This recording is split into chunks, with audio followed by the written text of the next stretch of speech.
Hi friends! Thanks for tuning in. If you like this video, please give it a like, comment below, and take a moment to subscribe to our channel.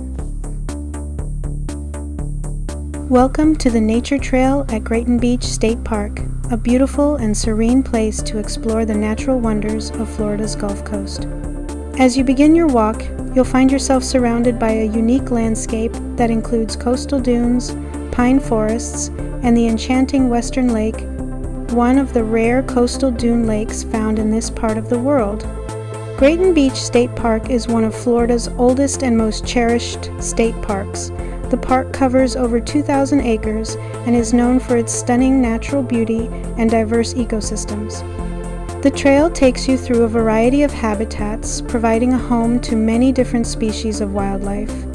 The park is a haven for birdwatchers and nature enthusiasts who appreciate the rich biodiversity found here. As you continue your walk, you'll also pass through the park's famous coastal dunes, which are an important part of the park's ecosystem. These dunes help protect the shoreline and provide a habitat for native plants and animals. Whether you're here to explore, relax, or simply enjoy the natural surroundings, Grayton Beach State Park offers a peaceful and picturesque escape. It's a place where you can connect with nature and experience the timeless beauty of Florida's Gulf Coast.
Thanks for watching!